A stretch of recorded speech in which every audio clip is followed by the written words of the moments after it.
কেন্দ্রীয় ডাকসু নির্বাচনে শিবির সমর্থিত প্যানেল থেকে জিএস পদে প্রার্থিতা করছেন এবং তার বিরুদ্ধে আমার যেই বক্তব্যগুলি ছিল সেগুলি নিশ্চয়ই আমার আইনজীবী আপনাদের কাছে আরো ক্লিয়ার করবেন, কিন্তু আমি যে মূল যে পয়েন্টগুলি রেখেছি সেগুলি আপনাদের সামনে বলছি। সেটি হলো ডাকসু নির্বাচনের যে গঠনতন্ত্র সেটির 2-এর A নাম্বারে যেটি আছে, মানে 2-এর ক, সেখানে আসলে স্পষ্টভাবে লেখা আছে যে ডাকসুর যে মূল উদ্দেশ্য সেটি হলো মুক্তিযুদ্ধের স্পিরিটকে, মুক্তিযুদ্ধের চেতনাকে সমুন্নত রাখা এবং সেটিকে ধারণ করা। একমাত্র স্মার্ট সিটি বসুন্ধরা, আধুনিকতায় এক ধাপ এগিয়ে। বাংলাদেশ ইসলামী ছাত্র শিবির সমর্থিত যে প্যানেল থেকে তিনি নির্বাচন করছেন এবং যে ছাত্র শিবিরের কেন্দ্রীয় কমিটি ঢাকা বিশ্ববিদ্যালয়, সেখানেও কিন্তু তিনি জিএস পদে আছেন।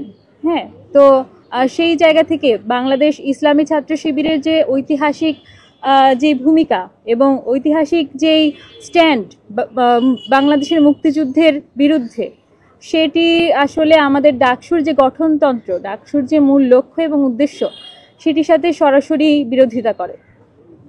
এবং আরও যদি এভাবে বলি, আরও যদি বাংলাদেশ ছাত্র শিবির নিয়ে বলতে যাই, বাংলাদেশ ইসলামী ছাত্র শিবিরের যেই গঠিত কিন্তু বাংলাদেশি হয়নি, সেটি আসলে 71-এর আগে তারা হচ্ছে বাংলাদেশে, এটি পশ্চিম পাকিস্তান থেকে পরিচালিত হতো। পূর্ব পাকিস্তানে এটির উইং সেটি খোলা ছিল, মানে পূর্ব পাকিস্তানে সেটি ইসলামী ছাত্র সংঘ নামে পরিচালিত হতো এবং পরবর্তীতে মানে 71 সালের গণহত্যার সমর্থক হিসেবে, গণহত্যার সহযোগী হিসেবে বাংলাদেশ ইসলামী ছাত্র শিবির ইসলামী ছাত্র সংঘ নামে তাদের গণহত্যার সমর্থন চালিয়েছেন এবং গণহত্যার সহকারী হিসেবে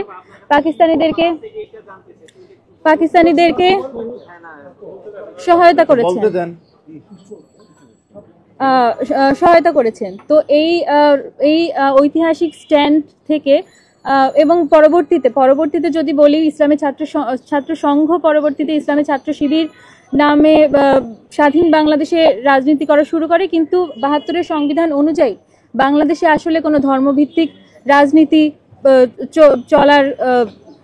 চলতে পারবে না, সেটি বলা আছে। তো যাই হোক, আমরা SM ফরহাদের বিষয়ে যেই আমার বক্তব্যগুলি তুলে ধরেছি, সেটির প্রথম বক্তব্যটা হচ্ছে ডাকসুর গঠনতন্ত্রের যেই লক্ষ্য এবং উদ্দেশ্য, সেটি অন্যতম একটি গুরুত্বপূর্ণ পয়েন্ট। এবং অন্য যেটি আছে সেটি হচ্ছে SM ফরহাদ, তিনি যেখানে পড়াশোনা করেন, গবেষণা এবং সমাজ কল্যাণ ইনস্টিটিউট, সেখানের যে ছাত্রলীগের পদ ছিল, ছাত্রলীগের কমিটি ছিল, সেখানে তিনি কিন্তু যুগ্ম সাধারণ সম্পাদক হিসেবে সেই কমিটিতে বহাল ছিলেন। এবং জুলাইয়ের আগে এবং জুলাই পরবর্তী সময়ে তার কাছ থেকে আমরা কিন্তু কোনো পদত্যাগপত্র বা কোনো ধরনের প্রুফ আমরা পাইনি যে তিনি আসলে এই সংগঠনটিতে আর বিলং করেন না। তিনি কিন্তু স্টিল এই সংগঠনটিতেই বিলং করেন এবং একটি নিষিদ্ধ সংগঠনের সদস্য হিসেবে তার কিন্তু এই নির্বাচনে অংশগ্রহণ করার কথা না। এবং একই সঙ্গে হচ্ছে তিনি বাংলাদেশ এবং ওই যেটি ডাকসুর গঠনতন্ত্রের 2-এর A অনুযায়ী তিনি যে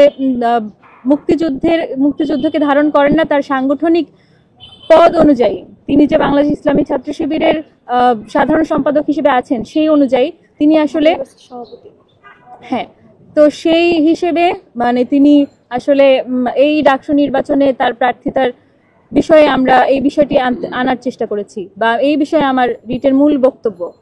এবং আরো একটি বিষয় যদি বলি, আমি হচ্ছে এই প্যানেলে মুক্তিযুদ্ধ এবং গণতান্ত্রিক আন্দোলন সম্পাদক পদে প্রার্থিতা করছি।